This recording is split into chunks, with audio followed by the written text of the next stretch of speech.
Assalamualaikum warahmatullahi wabarakatuh. Masih bersama kami Bapak Wahyu Najib Fikri.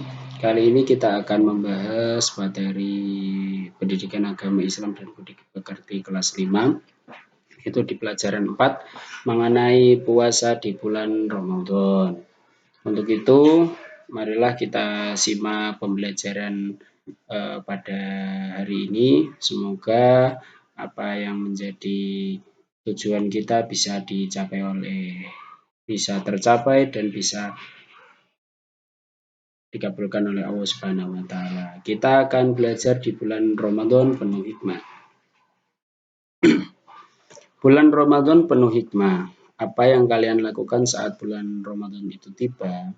Kalian tentu senang saat bulan Ramadan itu tiba, apalagi amalan pada bulan Ramadan yang dilipat gandakan pahalanya. Maka kita sebagai kaum muslim juga harus berbondong-bondong untuk menunaikan sholat tarawih pada malam hari dan melakukan kegiatan-kegiatan serta ibadah-ibadah yang dianjurkan untuk dilakukan di bulan Ramadan. Untuk itu materi tentang puasa di bulan Ramadan ini kita akan membahas yang pertama A. Arti puasa, yang B. Ketentuan puasa Ramadan, yang C. Manfaat puasa, dan yang D. Hikmah berpuasa. Selanjutnya kita menginjak ke isi materi yaitu arti puasa. Pada dasarnya puasa adalah menahan diri dari makan dan minum serta segala sesuatu yang membatalkannya. Sejak dimulai dari terbit fajar hingga matahari terbenam atau maghrib. Tanda mulai puasa disebut dengan imsak. Imsak artinya yaitu menahan diri. Ketika waktu imsak tiba, kita dianjurkan untuk menahan diri dari menyantap sahur. Sebab waktu imsak sebagai tanda sholat subuh akan datang beberapa menit lagi. Maka dari itu, tanda berakhirnya puasa adalah waktu maghrib. Jika azan maghrib sudah berkumandang, berarti sudah boleh untuk berbuka puasa. Puasa ada beberapa macam. Yang pertama adalah puasa wajib, yaitu puasa yang harus dilakukan oleh umat Islam. Di antaranya adalah puasa Ramadan, puasa nazar, puasa kifarat, dan puasa qadha. Yang kedua yaitu puasa sunnah. Puasa sunnah itu apa? Puasa yang dianjurkan untuk dilakukan, misalnya puasa pada hari Senin Kamis, puasa 6 hari pada bulan Syawal, puasa Arafah, dan puasa 10 Muharram. Itu adalah puasa sunnah. Yang selanjutnya yaitu puasa haram. Loh, emang ada Pak puasa haram? Ada. Puasa haram yaitu puasa yang dilakukan, yang tidak boleh dilakukan, misalnya puasa pada hari raya Idul Fitri, tanggal 1 Syawal, dan Idul Adha pada tanggal 10 Zulhijjah, serta puasa pada hari Tasyrik, tanggal 11, 12, dan 13 Zulhijjah. Itu adalah puasa yang haram untuk dilakukan. Yang kedua, B. Ketentuan puasa Ramadan. Pengertian puasa Ramadan. Ramadan termasuk salah satu rukun Islam. Hukum melaksanakannya adalah wajib atau fardhu ain. Artinya, setiap umat Islam yang sudah memenuhi syarat harus menjalankan puasa Ramadan. Jika tidak melaksanakannya, dia akan mendapatkan dosa. Disebut puasa Ramadan karena puasa ini dilaksanakan pada bulan Ramadan. Tanda masuknya bulan Ramadan sebagai awal melaksanakan puasa ditetapkan dengan beberapa tinjauan. Yang pertama yaitu melalui ruqyah. Apa itu ruqyah? Yaitu melihat bulan melalui teropong khusus untuk mengetahui apakah hilal sudah kelihatan atau belum. Yang kedua yaitu melalui hisab, yaitu perhitungan para ahli falak yang menggunakan rumus-rumus yang sudah baku. Yang C, dengan menyempurnakan bulan Sya'ban menjadi 30 hari, masa terpanjang bulan Qamariyah adalah 30 hari. Maka ketika hal itu sudah dilakukan semua, di situ akan tiba waktunya saat kita untuk berpuasa di bulan Ramadan. Yang kedua, yaitu syarat puasa. Syarat puasa terdiri atas dua macam, yaitu syarat wajib dan syarat sah. Adapun artinya syarat wajib artinya segala sesuatu yang harus terpenuhi bagi orang yang hendak melaksanakan ibadah puasa. Jika syarat wajib terpenuhi, puasa menjadi wajib baginya. Namun, jika syarat wajib belum terpenuhi, tidak wajib baginya berpuasa. Syarat sah artinya segala sesuatu yang harus dipenuhi agar puasanya sah. Jika syarat sah tidak terpenuhi, puasanya menjadi tidak sah. Yang A, syarat wajib puasa. Syarat-syaratnya yaitu yang pertama beragama Islam, harus beragama Islam. Yang kedua, berakal, tidak wajib puasa bagi orang gila atau orang yang sedang mabuk. Itu tidak wajib. Karena apa? Karena dia kehilangan akalnya. Yang ketiga yaitu balik. Balik itu artinya sudah dewasa. Anak-anak kecil yang belum balik, belum wajib puasa, tetapi dianjurkan untuk berlatih puasa. Yang keempat, kuat atau mampu berpuasa. Yaitu orang yang sedang sakit, sedang bepergian musafir, atau orang yang sudah tua, boleh untuk tidak berpuasa. Akan tetapi harus menggantinya atau mengqadha di hari yang lain. Sekarang yang B, syarat sah puasa. 1. Apa itu syarat sah puasa? Yaitu Islam. Orang yang tidak beragama Islam maka tidak sah untuk berpuasa. Yang kedua, mumayyiz. Mumayyiz itu apa, Pak? Mumayyiz itu artinya dapat membedakan mana perbuatan yang baik dan mana perbuatan yang buruk. Terus yang ketiga, suci dari haid dan nifas, ini bagi perempuan. Yang keempat, dalam waktu yang diperbolehkan berpuasa. Puasa tidak sah jika dilakukan pada hari-hari yang diharamkan berpuasa.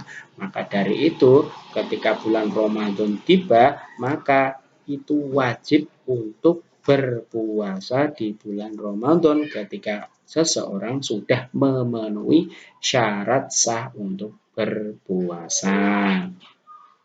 Yang ketiga yaitu rukun puasa. Rukun atau fardu puasa adalah segala sesuatu yang harus dipenuhi ketika sedang berpuasa. Jika rukun tidak terpenuhi, salah satunya puasanya tidak sah alias batal. Loh, terus apa saja rukun puasa? Rukun puasa sebagai berikut. Yang pertama, A. Niat puasa pada malam hari. Siapa ayo yang belum hafal niatnya berpuasa?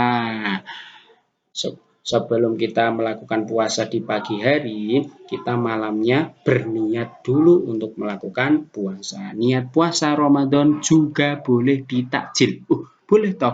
Artinya niat di malam pertama puasa untuk 1 bulan selama puasa Ramadan. Yang lebih baik adalah jika setiap malam selalu berniat untuk melaksanakan puasa pada pagi harinya. Jadi malamnya berniat, paginya berpuasa. Sudah hafal untuk niatnya berpuasa apa belum? Coba yuk 1, 2, 3. Bismillahirrahmanirrahim. Nawaitu shauma ghadin an adai fardi syahri ramadhani hadhihi sanati fardolillahi ta'ala.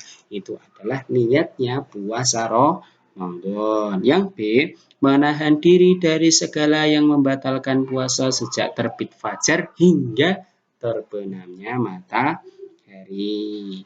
Yang keempat adalah sunnah-sunnahnya berpuasa. Sunnah puasa adalah perbuatan yang apabila dilakukan akan mendapatkan pahala, tetapi apabila tidak dilakukan, maka puasanya tetap sah dan tidak akan mendapatkan apa-apa, alias yang dilakukan hanya itu toh, yang didapatkan juga hanya itu toh. Adapun yang termasuk sunnah puasa adalah sebagai berikut. Yang A, menyegerakan berbuka apabila waktu buka sudah tiba.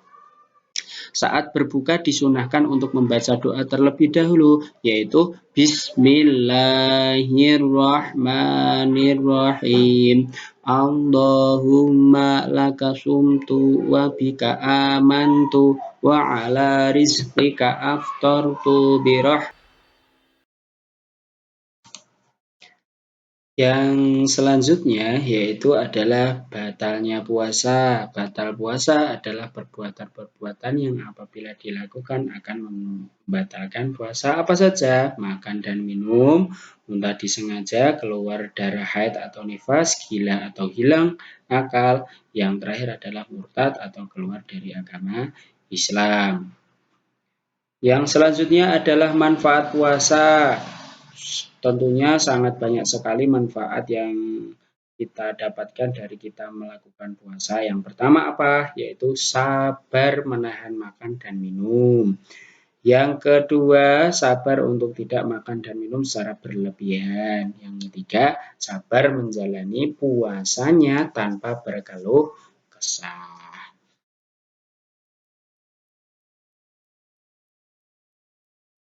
Yang selanjutnya adalah hikmah berpuasa. A. Yang satu, membentuk pribadi yang bersyukur. Puasa merupakan ungkapan syukur atau terima kasih kepada Allah Subhanahu wa taala yang telah banyak memberikan nikmat dan karunia-Nya kepada kita. Yang kedua yaitu mendidik kedisiplinan, bersikap disiplin dalam segala hal termasuk dalam beribadah, terus kemudian dalam melakukan aktivitas sehari-hari seperti makan, minum, tadarus Al-Quran, dan lain sebagainya.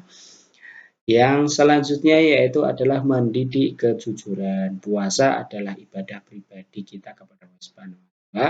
Hanya Allah yang tahu apakah puasa kita ikhlas atau tidak, apakah kita mematuhi syarat rukunnya puasa atau tidak. Yang keempat, menjaga kesehatan. Puasa juga bermanfaat untuk menjaga kesehatan loh, karena dapat mengatur pola makan, minum.